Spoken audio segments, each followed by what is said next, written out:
अडचण नाही. चला लवकर लवकर लिंक शेअर करा. आवाज येतोय सर्वांना? कुणाला काही आवाजाची अडचण? येस. चला स्क्रीन सर्वांना क्लिअर दिसत आहे.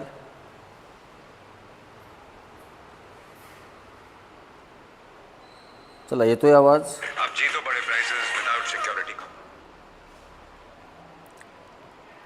चला लवकर लवकर लिंक शेअर करा. राजमुद्रा अकॅडमी लातूरच्या ऑनलाईन प्लॅटफॉर्मवरती तुम्हा सर्व विद्यार्थी मित्रांचं स्वागत आहे. स्क्रीन क्लिअर दिसत आहे, आवाज पण येत आहे.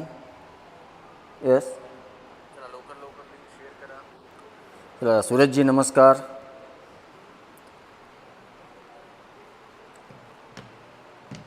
नमस्कार नमस्कार, जय हिंद. चला लवकर लवकर लिंक शेअर करा. फ्युचर कॉप्स नमस्कार. चला सर्वांना आवाज येत आहे. तर राजमुद्रा अकॅडमी लातूरच्या वतीने ही जे JK सामान्य ज्ञान, संभाव्य प्रश्न, पोलीस भरती, वनरक्षक आणि अन्य तत्सम सरळ सेवा परीक्षेच्या दृष्टिकोनातून सुरू करण्यात आलेली ही जे JKची सिरीज चालू आहे, यामधला आजचा हा भाग 42वा आहे. या अगोदर जाधव सर आणि मोरे सर यांनी हजारो प्रश्न घेतलेले आहेत JK ओरिएंटेड. चला सर्वांना राम राम. प्रेमजी राम राम. सुजल ठीक, हाय हॅलो. चला लवकर लवकर लिंक शेअर करा. आणखीन एखादा मिनिट मी वाट पाहीन. काना आलाय का रे वागा? हॅलो हाय ठीक. चला लवकर लिंक शेअर करा. बाकी येणारे विद्यार्थी येत राहतील. मी प्रश्नाला डायरेक्ट सुरुवात करतो, चालेल? तर आजचा पहिला प्रश्न आहे तुमच्यासाठी. या 42व्या भागामधला जो पहिला प्रश्न आजचा आहे तो प्रश्न आहे, टाईम मासिकाने पर्सन ऑफ द इयर 2024 म्हणून कुणाची घोषणा केली आहे? पर्याय क्रमांक 1 व्लादिमीर पुतिन, पर्याय क्रमांक 2 डोनाल्ड ट्रम्प, पर्याय क्रमांक 3 एलोन मस्क आणि पर्याय क्रमांक 4 यापैकी नाही. चला लवकर लवकर. कालच्यासारखा लाईव्ह चॅट कंटिन्यू रन असला पाहिजे.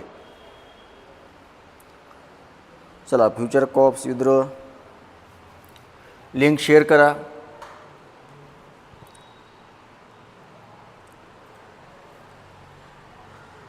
चला बरेच विद्यार्थी म्हणते 2. हां फ्युचर कॉप्स तात्या डोनाल्ड ट्रम्प आहेत का? ठीक. मला एक सांगा, हा जो टाईम मासिकाने काढलेला पर्सन ऑफ द इयर आहे, हे टाईम मासिक कोणत्या देशाचं आहे सांगा बरं? आणि हा पर्सन ऑफ द इयर कधीपासून सुरू झालेला आहे हा मान सन्मान? हां अंकुशजी समजलं समजलं ठीक. बघा, हा जो पर्सन ऑफ द इयर हा जो अवॉर्ड आहे किंवा हा किताब आहे, याची स्थापना झाली 1927ला. कोणत्या देशात? अमेरिकेपासूनच किंवा अमेरिकेमधूनच. अमेरिकेचं जे टाईम मॅगझिन आहे, या टाईम मॅगझिनच्या वतीनं 1927पासनं पर्सन ऑफ द इयरची काय केली जाते? घोषणा केली जाते. सर्वांना राम राम नमस्कार. ठीक. मग आता अमेरिकेमध्ये 1927ला या किताबाची सुरुवात झाली. एक महत्त्वाचं वैशिष्ट्य सांगतो, 1927 पासून आज 2025 आहे सद्यस्थितीला, म्हणजे येणाऱ्या 2 वर्षामध्ये या किताबाला सुरुवात होऊन 100 वर्ष पूर्ण होतात. या 98 वर्षाच्या इतिहासामध्ये फक्त एक महात्मा गांधी जर हे नाव वगळलं, कारण महात्मा गांधी यांना पर्सन ऑफ द इयर म्हणून 1930मध्ये या Times person of the year अवॉर्डने काय करण्यात आलं होतं? सन्मानित करण्यात आलेलं होतं. तर महात्मा गांधी हे एकमेव भारतीय आहेत ज्यांना या किताबाने सन्मानित करण्यात आलेला आहे. मग आता आपला प्रश्न आहे, वर्ष 2024मध्ये हा person of the year award कुणाला देण्यात आला? तर याचं उत्तर आहे, बऱ्याच विद्यार्थ्यांनी याचं उत्तर अगदी बरोबर मेन्शन केलेलं आहे, पण बाकी कुठल्या विद्यार्थ्यांनी याच्याबद्दल एक्स्ट्रा माहिती टाकली नाही. तरीही तुम्हाला एक प्रश्न आणखीन करंट ओरिएंटेड मी विचारून जातो. जे डोनाल्ड ट्रम्प आता अमेरिकेचे राष्ट्राध्यक्ष बनलेत, ते कितवे राष्ट्राध्यक्ष आहेत त्यांचा क्रम तुम्हाला लाईव्ह चॅटमध्ये मेन्शन करायचा आहे. आणि प्रश्नाचं उत्तर पर्याय क्रमांक 2 हे अगदी बरोबर आहे, कारण 2024चा person of the year November महिन्यामध्ये डोनाल्ड ट्रम्प यांना घोषित करण्यात आलेला आहे.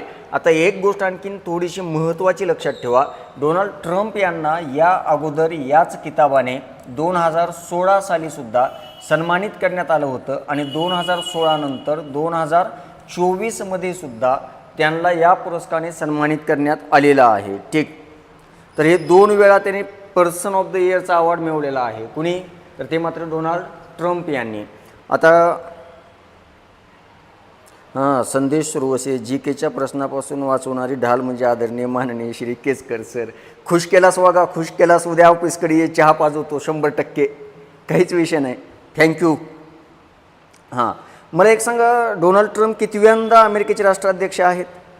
डोनाल्ड ट्रम्पसुद्धा अमेरिकेचे 2 वेळा राष्ट्राध्यक्ष आहेत. लक्षात ठेवा, आत्ता राष्ट्राध्यक्ष बनलेत ते 47व्या क्रमांकाचे आहेत आणि यापूर्वी जेव्हा होते तेव्हा होते 45व्या क्रमांकाचे. तेव्हा कितव्या क्रमांकाचे होते? 45व्या.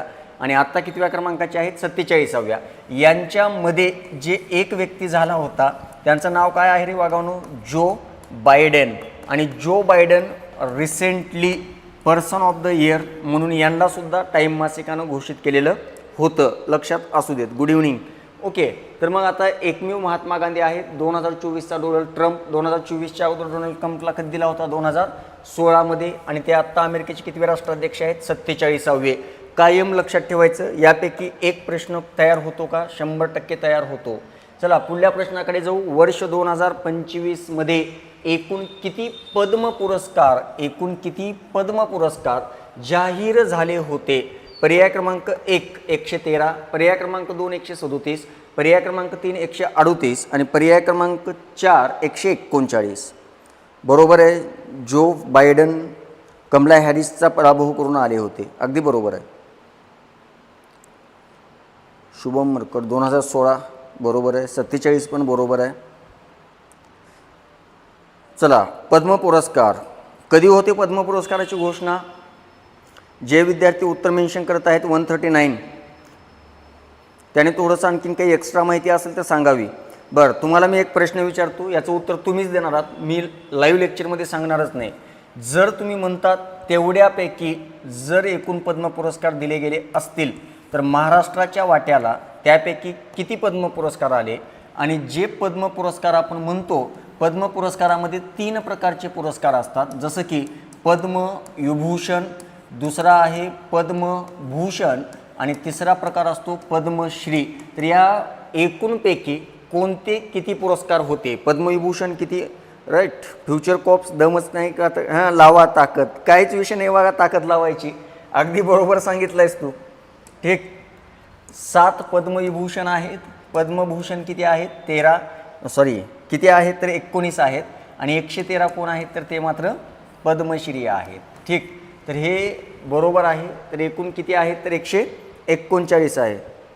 हां, नागेश दत्तात्रय सर, तुम्ही खरंच एकच नंबर शिकवतो. धन्यवाद धन्यवाद धन्यवाद धन्यवाद. थँक्यू. मनस्वी आभार. हां, पॉलिटी शिकवतात. ठीक ठीक. आता नीट आहे का? विभूषण किती? 7, भूषण 19, पद्मश्री 113. आता महाराष्ट्राच्या वाट्याला किती आल्यात सांगा मला? 139 पैकी. हा महत्त्वाचा प्रश्न आहे. महाराष्ट्राच्या वाट्याला चला लवकर सांगा. नागेशजी मनापासून आभार. तुम्हाला सुद्धा चहाला बोलवतो. चला, फ्युचर कॉप्स. चला, महाराष्ट्राच्या वाट्याचं तू उत्तर द्यायचं आहे. मी पुढल्या प्रश्नाकडे जातो. सन 2024चा महाराष्ट्र भूषण पुरस्कार कुणाला देण्यात आला? पर्याय क्रमांक 1 अशोक सराफ, पर्याय क्रमांक 2 आशा भोसले, पर्याय क्रमांक 3 रतन टाटा आणि पर्याय क्रमांक 4 यापैकी नाही. गुड इव्हनिंग तुकाराम, आज दिसलास बाबा.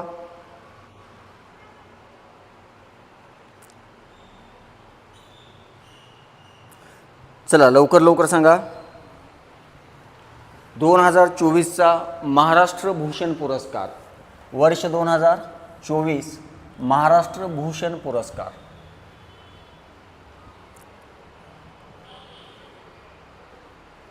चला, पर्याय क्रमांक 1 आशा भोसले. चला लवकर लवकर सांगा. बरं, महाराष्ट्र भूषणची स्थापना सांगा बरं कोणी पण. महाराष्ट्र भूषणची स्थापना सांगा. चला लवकर लवकर चला.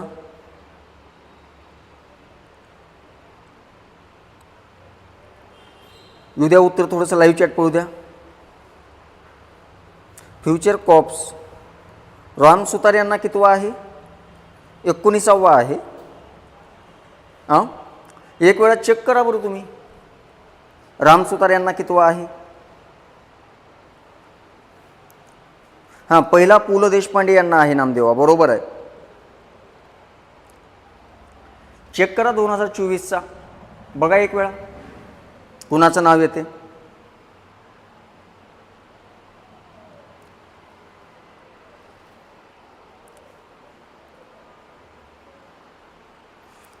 तुम्ही फक्त मला 2024चा महाराष्ट्र भूषणचा विजेता सांगाच आता.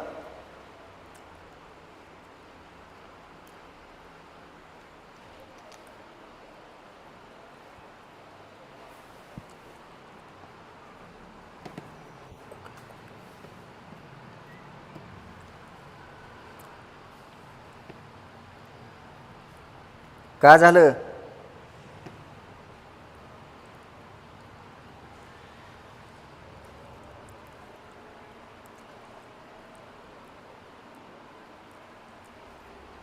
हां, आत्ता कसं नामदेवा बरोबर सांगितलास. मी पण कोमात गेलो, म्हणलं आता FC असा म्हणलेला म्हणजे विचार करावाच लागते. म्हणलं आपण आपलं काय चुकलेलं की म्हणलं. ठीक, याचं उत्तर आलं पाहिजे पर्याय क्रमांक 4 यापैकी नाही.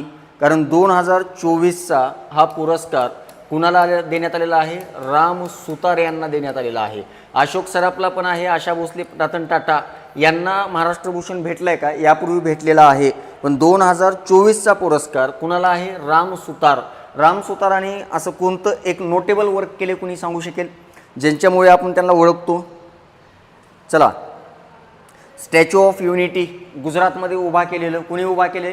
कुणाच्या संकल्पनेतून उभा झाले? तर ते मात्र राम सुतार यांनी त्याला बनवलेलं आहे, स्टॅच्यू ऑफ युनिटी. ठीक, तर याचं उत्तर आलं पाहिजे पर्याय क्रमांक 4. मग 2024चा महाराष्ट्र भूषण कुणाला आहे? वाघवणू राम सुतार यांना आहे. कुणाला आहे? राम सुतार यांना आहे. चला पुढल्या प्रश्नाकडे जाऊ. प्रश्न क्रमांक 4.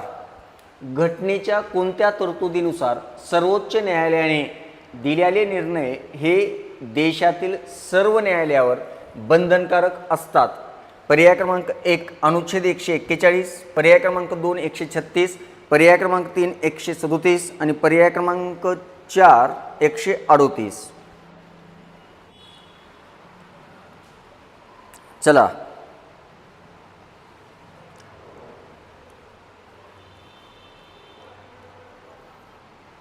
चला सांगा आर्टिकल. चला तुम्हाला तो पण सुप्रीम कोर्टाबद्दल मी तुम्हाला एक 2-3 महत्त्वाचे आर्टिकल सांगतो. त्यापैकी एक आहे 124, दुसरा आहे 129 आणि तिसरा आहे 143. हे आर्टिकल सातत्याने बऱ्याच वेळा विचारलेले आहेत. या प्रश्नामध्ये 4-5 प्रश्नांचा अभ्यास सहज होऊन जातो. चला बघा, आता पहिलं जे आर्टिकल आहे 124 हे सुप्रीम कोर्टाच्या बद्दलचे कुठतर लिहून घ्या, सर्व आर्टिकल एकाच ठिकाणी. 124 नुसार भारतासाठी एक सर्वोच्च न्यायालय असेल अशी तरतूद आहे. म्हणजे सर्वोच्च न्यायालयाची स्थापना कोणत्या कलमेनुसार आहे रे वागानो? आर्टिकल 124 नुसार आहे. आता यानंतर भारताचं जे सर्वोच्च न्यायालय आहे तेच भारताचं अभिलेख न्यायालय आहे आणि भारताचं सुप्रीम कोर्ट हेच भारताचे अभिलेख न्यायालय असेल. हे कशामध्ये सांगितलं गेलं आहे? तर ते मात्र आर्टिकल 129 मध्ये सांगितलं आहे. अभिलेख न्यायालय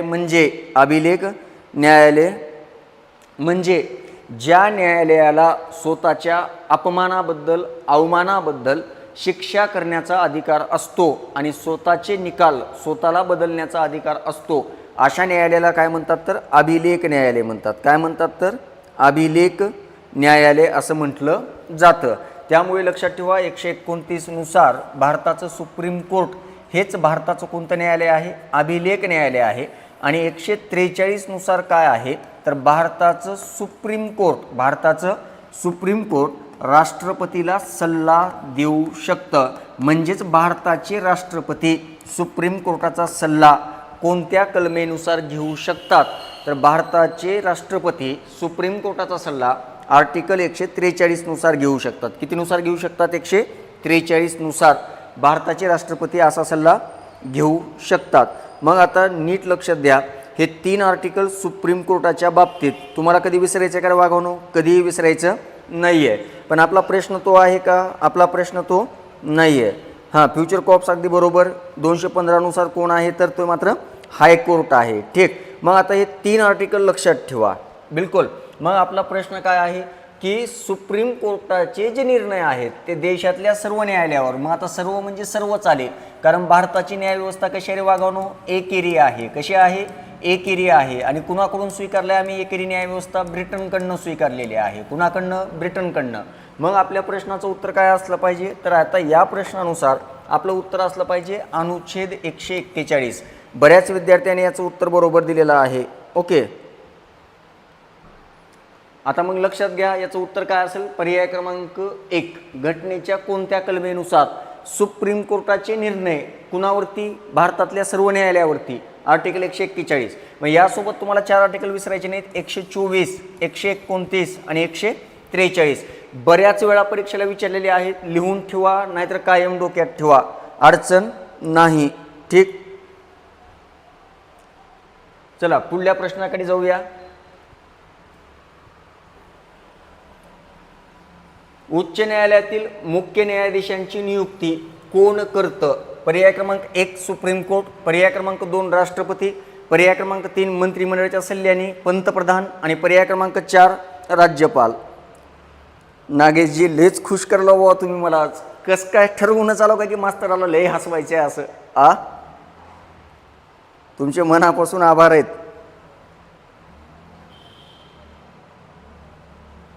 हां, चला सांगा लवकर लवकर.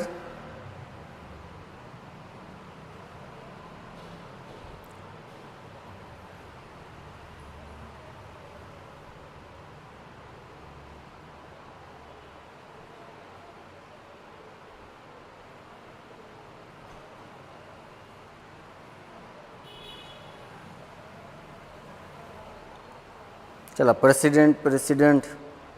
चला एक लक्षात ठेवा, सुप्रीम कोर्ट आणि हायकोर्टाचे न्यायाधीश म्हटलं मग तो मुख्य न्यायाधीश असू, सरन्यायाधीश असू किंवा अन्य न्यायाधीश असू.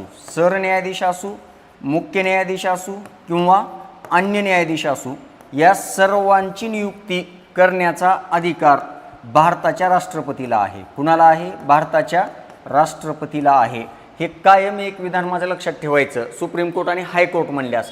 आणि ज्या वेळेस तुम्हाला असा प्रश्न विचारेल जिल्हा न्यायालय, जिल्हा न्यायालयाच्या बाबतीत लक्षात ठेवा ज्या त्या राज्याच्या राज्यपालाला अधिकार असतो. कुणाला असतो? ज्या त्या राज्याच्या राज्यपालाला. मग आता प्रश्नानुसार आपलं उत्तर काय आलं पाहिजे वागवणू? पर्याय क्रमांक 2 बरोबर आहे. पर्याय क्रमांक 2. चला तर याचं उत्तर आहे राष्ट्रपती. पर्याय क्रमांक 2 हे त्याचं काय आहे? तर अगदी योग्य उत्तर आहे. ठीक. चला पुढल्या प्रश्नाकडे जाऊया. प्रश्न क्रमांक 6. पुढला प्रश्न आहे प्रश्न क्रमांक 6.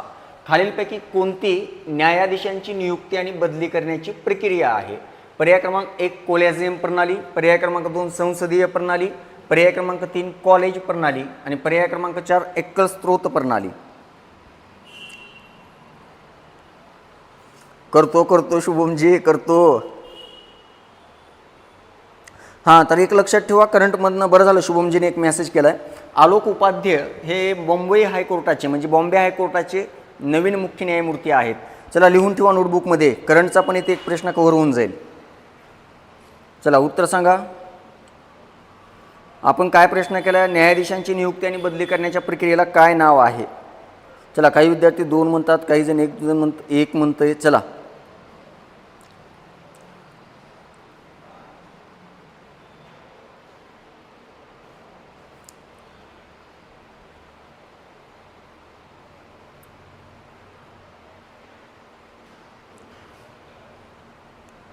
यस.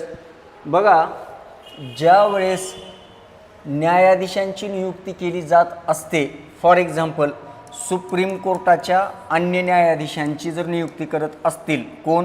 भारताचे राष्ट्रपती, तर त्यावेळेस भारताचे राष्ट्रपती सुप्रीम कोर्टाच्या सरन्यायाधीशाचा सल्ला घेतात.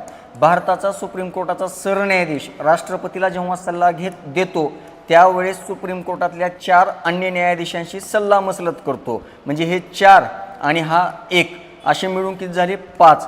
हे 5 जण एकत्र येऊन बहुमताने एखाद्याचं नाव नॉमिनेट करतात आणि त्याच व्यक्तीला भारताचे राष्ट्रपती न्यायाधीश म्हणून काय करतात नियुक्त करतात. मग ही जी प्रणाली आहे सरन्यायाधीश आणि अन्य 4 न्यायाधीश यांना एकत्ररित्या कोणती प्रणाली म्हणतात कॉलेजियम प्रणाली म्हणतात. लक्षात ठेवा. मग हायकोर्टाच्या बाबतीत असंच होतं आणि सुप्रीम कोर्टाच्या बाबतीत सुद्धा असंच होतं. मग याचं उत्तर आलं पाहिजे पर्याय क्रमांक 1 कॉलेजियम प्रणाली. कोणतं उत्तर आलं पाहिजे कॉलेजियम प्रणाली. मग आता खाली जी आहे का ही संसदीय प्रणाली. ओके, खाली जो दुसरा पर्याय दिसतो का संसदीय प्रणाली, ही संसदीय प्रणाली म्हणजे कोणती प्रणाली असते माहिती आहे ही शासन पद्धतीची असते. कोणती असते शासन पद्धतीच्या 2 प्रणाली असतात.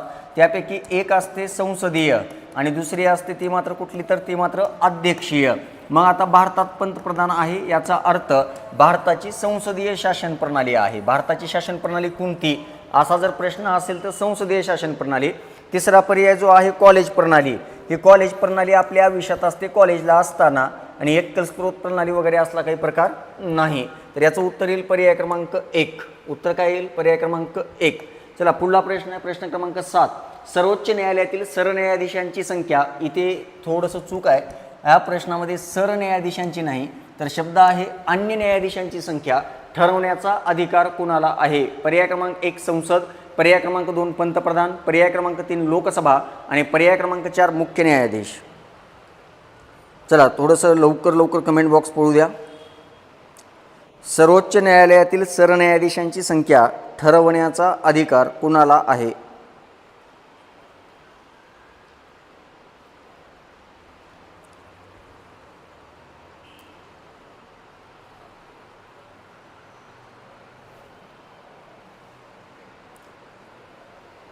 मला कुणीही कमेंटमध्ये सांगा सध्या सुप्रीम कोर्टाची रचना कशी आहे म्हणजे एकूण न्यायाधीशांची संख्या किती आहे रे वागावनो. चला हा प्रश्न बऱ्याच वेळा विचारलेला आहे माहीत असणं गरजेचं आहे. हां सांगितलं पण शुभमनं उत्तर बरोबर आहे. 1+33 आहे. 1+33 म्हणजे सुप्रीम कोर्टातल्या न्यायाधीशांची एकूण संख्या किती आहे रे वागावनो 34 आहे. मग आता प्रश्न काय आपला माहिती आहे का हे जे अन्य न्यायाधीशांची संख्या आहे का ही संख्या कोण ठरवतं हा प्रश्न आहे.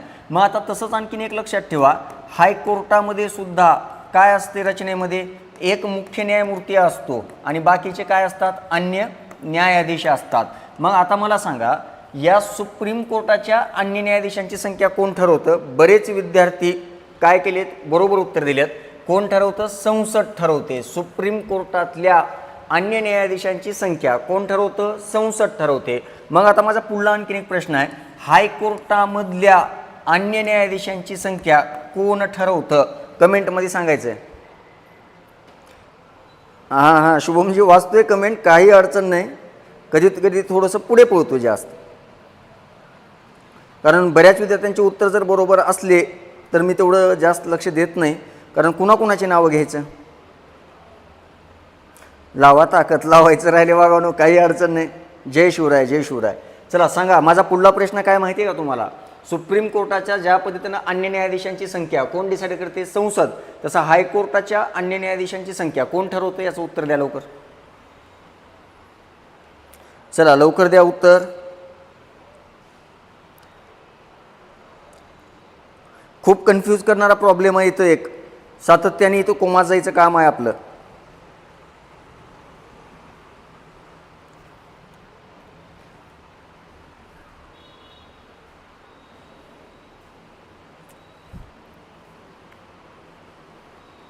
चला कोण चला येऊ द्या लवकर उत्तर.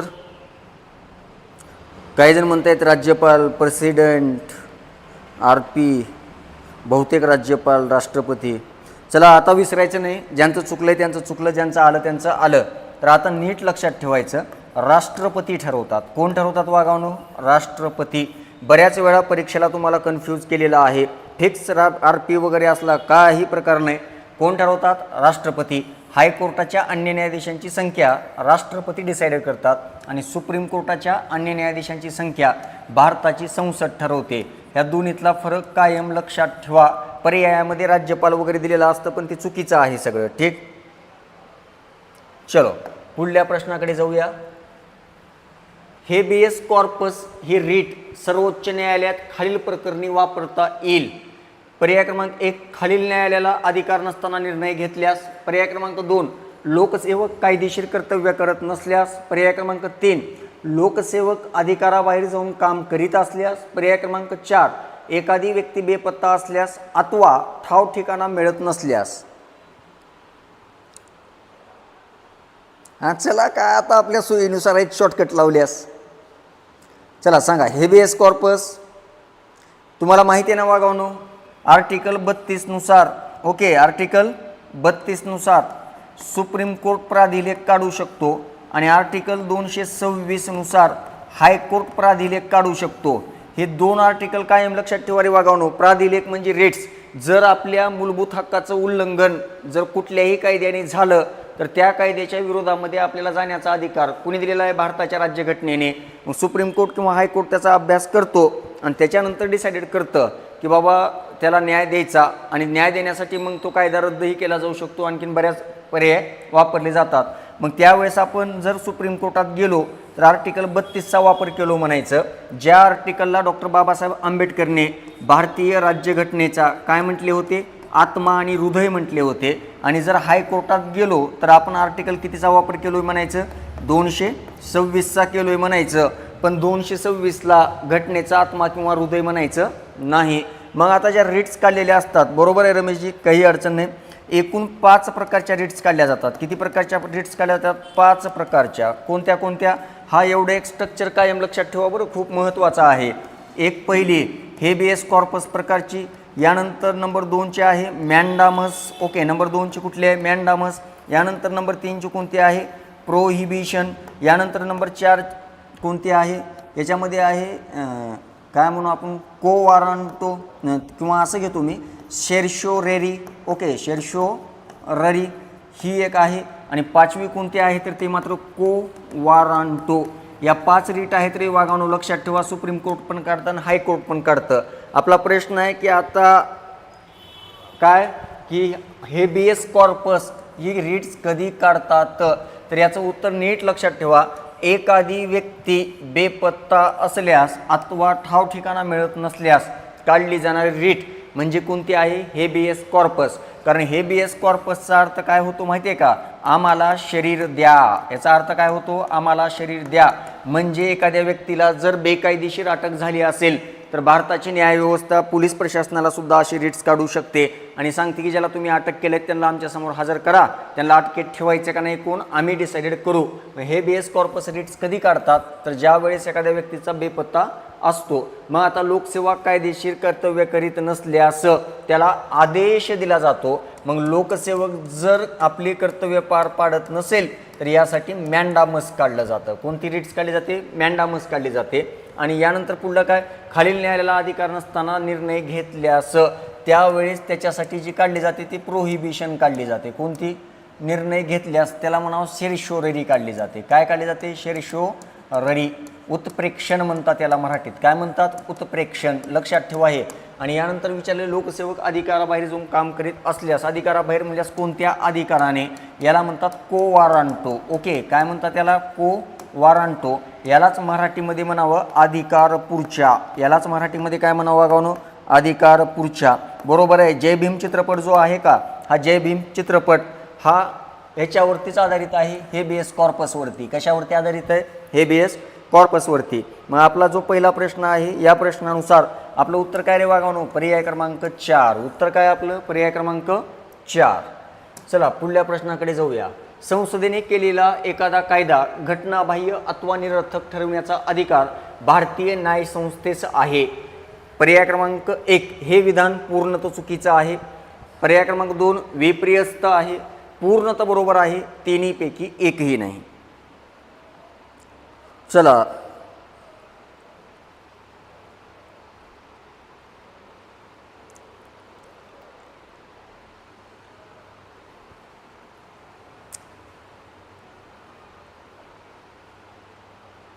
येऊ द्या उत्तर.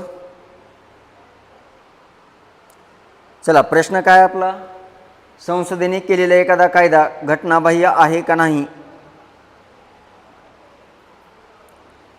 चला तुम्हाला माहिती असेल बघा, लक्षात ठेवा आता, आर्टिकल 13 जे इंडियन कॉन्स्टिट्यूशनमधलं आहे त्या आर्टिकल 13 मध्ये न्यायिक पुनर्विलोकनाची तरतूद आहे. कोणती? न्यायिक पुनरावलोकनाची तरतूद आहे, ज्याला आपण ज्युडिशियल रिव्ह्यू म्हणतो. आणि या न्यायिक पुनरावलोकनाअंतर्गत काय होतं माहिती आहे का, भारताच्या संसदेने केलेल्या कायद्यामुळे जर भारतीय नागरिकांचा मूलभूत हक्काचं उल्लंघन झालं तर भारताचा नागरिक कुणाकडे जाऊ शकतो? सुप्रीम कोर्टात जाऊ शकतो आर्टिकल 32 नुसार. मग सुप्रीम कोर्ट त्या कायद्याचा अभ्यास करतो आणि अभ्यास करून जर खरंच उल्लंघन करत असेल तर तेवढ्या तरतुदी किंवा कायदा रद्द करण्याचा अधिकार सुप्रीम कोर्टालाही आहे आणि हायकोर्टालाही आहे. मग आता याचं उत्तर काय येईल रे वागानो? विधान अगदी कसं आहे, बरोबर आहे. ओके, याचं उत्तर कसं येईल?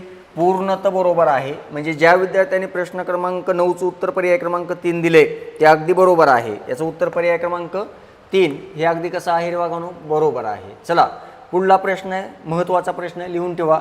1861च्या कायद्यानुसार भारतातील खालील ठिकाणी उच्च न्यायालयाची स्थापना करण्यात आली. चला पहिला आहे मुंबई मद्रास कोलकाता, दुसरा आहे मुंबई दिल्ली कोलकाता, पर्याय क्रमांक 3 आहे दिल्ली मद्रास कोलकाता दिल्ली, आणि चौथा आहे अहमदाबाद मुंबई. चला लवकर लवकर सांगा. आत्ता भारतात किती हायकोर्ट आहेत त्याची संख्या मेन्शन करा.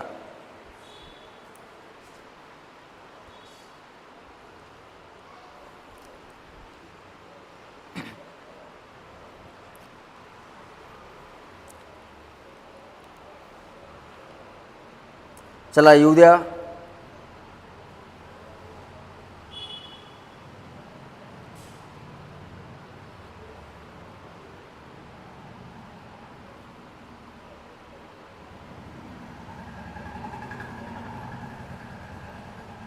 चला 25 आहेत. 25 ओके बरोबर. चला 25 आहेत. 25 उत्तर पर्याय क्रमांक 1. बघा वागानो, 1861च्या कायद्यानुसार 1862च्या कायद्यानुसार 1862 मध्ये मुंबई, मद्रास आणि कोलकाता या 3 ठिकाणी हायकोर्ट स्थापन झाले होते. यानंतर याच कायद्याने 1866 साली भारतातलं 4थं हायकोर्ट निर्माण झालं. आणि ते कुठं झालं तर आत्ताच्या प्रयागराजमध्ये. आणि तेव्हाचं कोणतं गाव होतं किंवा नाव काय होतं? अलाहाबाद. या शहरामध्ये 4थं 1866ला आलं आणि पहिल्यांदा 1862ला बॉम्बे, मद्रास आणि कोलकाता, 1866ला 4थं अलाहाबाद. आत्ता भारतामध्ये एकूण किती आहेत तर आत्ता भारतामध्ये आहेत 25. या 25 मध्ये सर्वात नवीन जर कोणता असेल तर ते मात्र आंध्र प्रदेश हायकोर्ट आहे. कोणता हायकोर्ट आहे रे वागानो? आंध्र प्रदेश हायकोर्ट. त्यालाच काही लोक अमरावती हायकोर्ट असं सुद्धा म्हणतात. अमरावती हायकोर्ट हे सर्वात नवीन म्हणजेच कितव्या क्रमांकाचं आहे? 25व्या क्रमांकाचं आहे. कितव्या क्रमांकाचं आहे? 25व्या क्रमांकाचं आहे. ठीक, चला बऱ्याच विद्यार्थ्यांनी बरोबर दिलं आहे, काही अडचण नाही. ओके राहुलजी बिलकुल बसू शकतात ना, बसा की काय अडचण आहे आपणाला. चलो जम्मू काश्मीरमध्ये काय? जम्मू काश्मीरला आहे ओके, पण जम्मू काश्मीरच्या हायकोर्ट पूर्वीपासूनच आहे, आत्ता निर्माण झालेला आहे का? नाही. आता एक लक्षात ठेवा, बरं झालं तुम्ही जम्मू काश्मीरचं नाव काढलात तर एक डाटा सांगून जातो. भारतामध्ये 8 केंद्रशासित प्रदेश आहेत सध्या. यापैकी एकमेव केंद्रशासित प्रदेश आहे दिल्ली, ज्याला स्वतःचं स्वतंत्र असं केंद्रशासित प्रदेश असलेला एकमेव आहे दिल्ली, ज्याला स्वतःचं स्वतंत्र असं काय आहे? हायकोर्ट आहे. बऱ्याच वेळा परीक्षेला विचारलेला आहे, लक्षात ठेवा. दिल्ली हा एकमेव केंद्रशासित प्रदेश आहे ज्याला स्वतःचं स्वतंत्र असं काय आहे तर हायकोर्ट आहे. लक्षात राहील का वागानो? लक्षातच ठेवा. चला दिल्लीच्या मुख्यमंत्री कोण आहेत सांगा जरा. रिसेंटली मागे चर्चेमध्ये होत्या, दिल्लीची महिला मुख्यमंत्री झाल्या होत्या. चलो पुढल्या प्रश्नाकडे जातो मी. तोपर्यंत खालीलपैकी कोणती संस्था ही घटनात्मक संस्था नाही? पर्याय क्रमांक 1 भारतीय निवडणूक आयोग, पर्याय क्रमांक 2 योजना आयोग, पर्याय क्रमांक 3 केंद्रीय लोकसेवा आयोग आणि पर्याय क्रमांक 4 वित्त आयोग. लातूरमध्ये अकॅडमी आहे, गौरवजी सर. हां रेखा गुप्ता बरोबर आहे. हां जम्मू काश्मीरमध्ये विधान परिषद होती, रद्द झाली, रेखा गुप्ता बरोबर आहेत. आदेशी अगोदर होत्या, अतिथी आदेशी अगोदर होत्या, आत्ता नाही आहेत. आता अतिथी आदेशी जे आहेत का त्यांच्याबद्दल लक्षात ठेवा, त्या विरोधी बाकावर आहेत, विरोधी पक्षनेता म्हणून काम करत आहेत दिल्लीच्या, आणि दिल्लीच्या विरोधी पक्षनेता बनणाऱ्या पहिल्या महिला आदेशी अतिथी ठरलेल्या आहेत. लक्षात असू देत, करंटच्या ओरिएंटेड. चलो बघा, घटनात्मक म्हणजे कसला असते माहिती आहे का संस्था? घटनेत आर्टिकलमध्ये सांगितलेला आयोग म्हणजे घटनात्मक आयोग. तर तुम्हाला माहिती आहे भारतीय निवडणूक आयोग 324 नुसार स्थापन नाही वागवणं. लिहून ठेवा रे, सरळ सेवेला बऱ्याच वेळा विचारलेला आहे. निवडणूक आयोग कितीनुसार आहे? आर्टिकल 324 नुसार आहे. केंद्रीय लोकसेवा आयोग असू किंवा राज्य लोकसेवा आयोग असू, केंद्रीय लोकसेवा आयोग आणि राज्य लोकसेवा आयोगाची स्थापना आर्टिकल 315 नुसार आहे. कितीनुसार आहे? 315 नुसार आहे. आणि वित्त आयोगाची स्थापना कशानुसार आहे वागवणं? आर्टिकल 280 नुसार आहे. प्रश्न काय विचारलाय तुम्हाला? घटनात्मक संस्था नाही म्हणजे ज्याचा संबंध म्हणजे त्याची स्थापना इंडियन कॉन्स्टिट्यूशनच्या आर्टिकलनुसार नाही, त्याला काय म्हणावं? बिगर घटनात्मक किंवा घटनात्मक नसलेला. तर याचं उत्तर काय आलं पाहिजे? योजना आयोग आलं पाहिजे. याचं उत्तर काय आलं पाहिजे? योजना आयोग. बऱ्याच विद्यार्थ्यांनी याचं उत्तर बरोबर दिलेलं आहे. आमच्या अकॅडमीचं नाव पण राजमुद्रा अकॅडमी आहे सर. कुठून सर आपण? कुठे आहे आपली अकॅडमी? ठीक,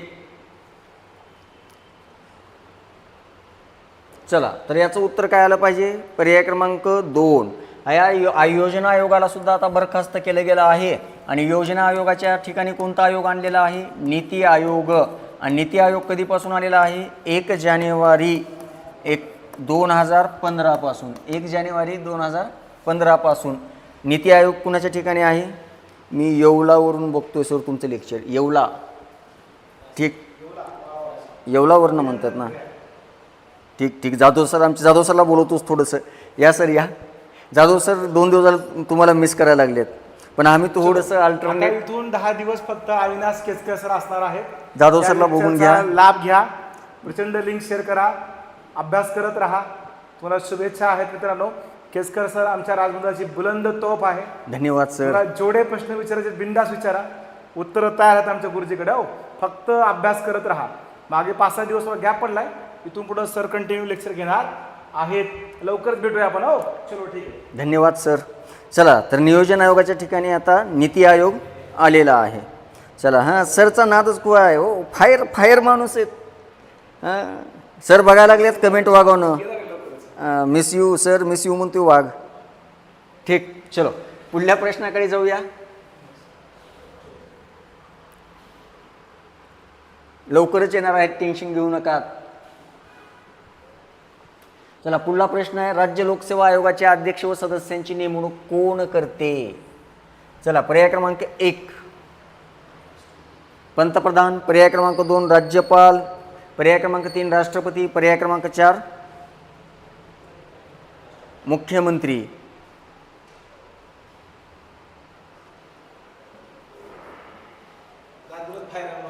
राजमुद्राच फायर आहे एका वाक्यात सांगायचं म्हणजे. चला,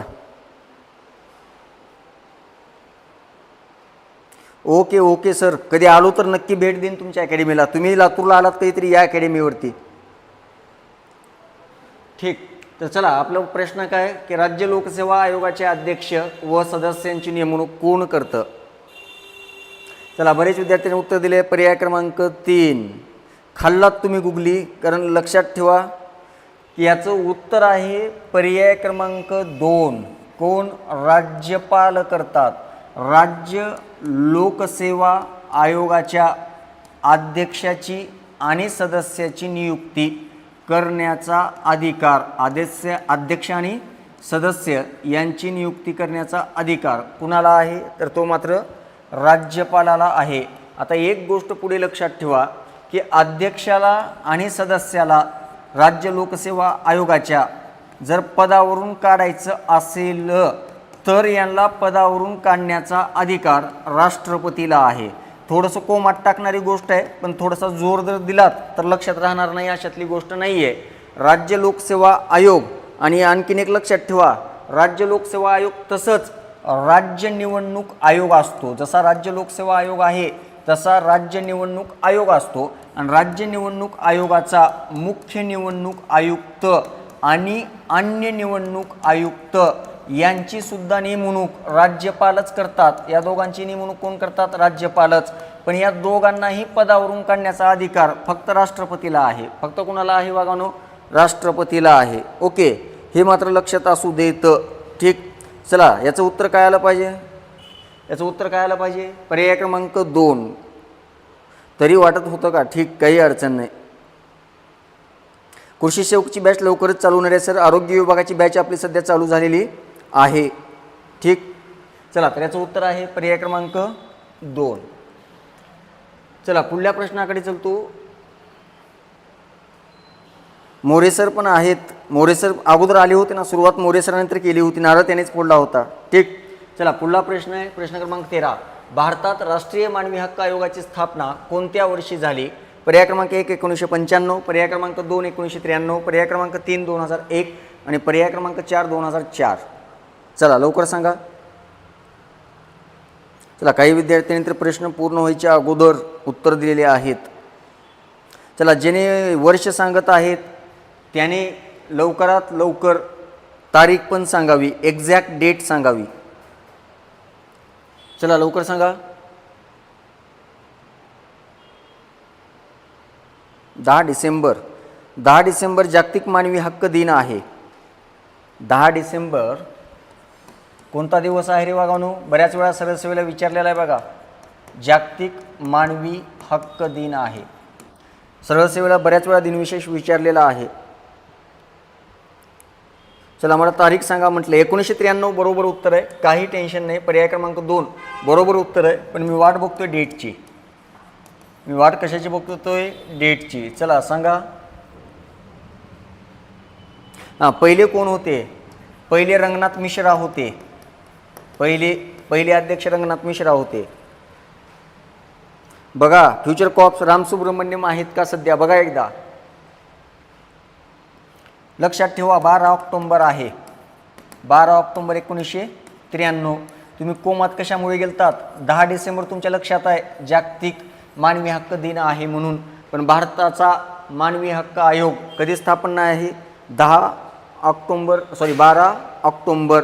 तुम्ही जे 10-12 करत आहात का? 10-12 हे 10-12 1993 नाही रे वागावनो, नीट आहे का? 12-10-1993 आहे. आता लक्षात राहील का? आता कधीच विसरणार नाही.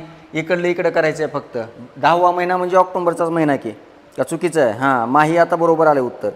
तुम्ही फक्त 12-10 जी करलात का? 10-12 त्याला थोडंसं उलटं करा, 12-10 करा म्हणजे 12 ऑक्टोबर 1993 बरोबर आहे. चला पहिले अध्यक्ष होते रंगनाथ मिश्रा. आता हे मानवी हक्क आयोग जो आहे का, हा घटनात्मक आयोग नाही बरं, संसदेच्या कायद्यानुसार स्थापन केलेला आयोग आहे. म्हणजे याच्या संदर्भात कलम आहे का? नाही. चला पुढला प्रश्न आहे प्रश्न क्रमांक 14. ग्रॅफाइट हे कोणत्या मूलद्रव्याचे स्वरूप आहे? पर्याय क्रमांक 1 नायट्रोजन, पर्याय क्रमांक 2 ऑक्सिजन, पर्याय क्रमांक 3 हायड्रोजन आणि पर्याय क्रमांक 4 कार्बन. चला सांगा लवकर.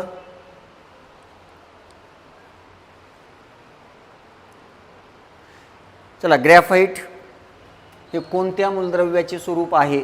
नायट्रोजन, ऑक्सिजन, हायड्रोजन की कार्बन?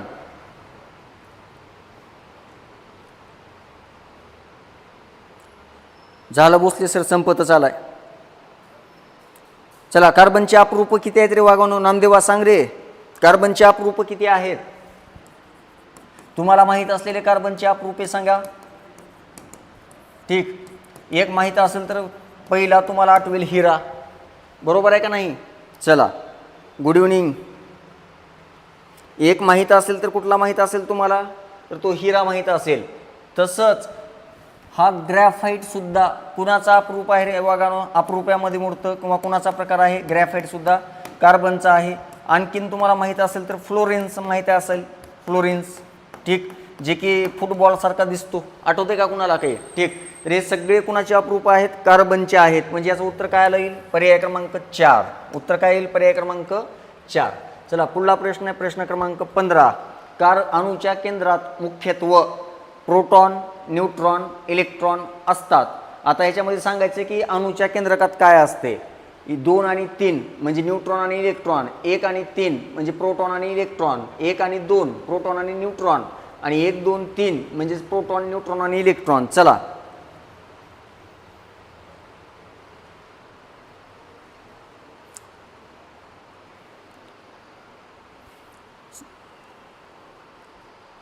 चला लवकर सांगा.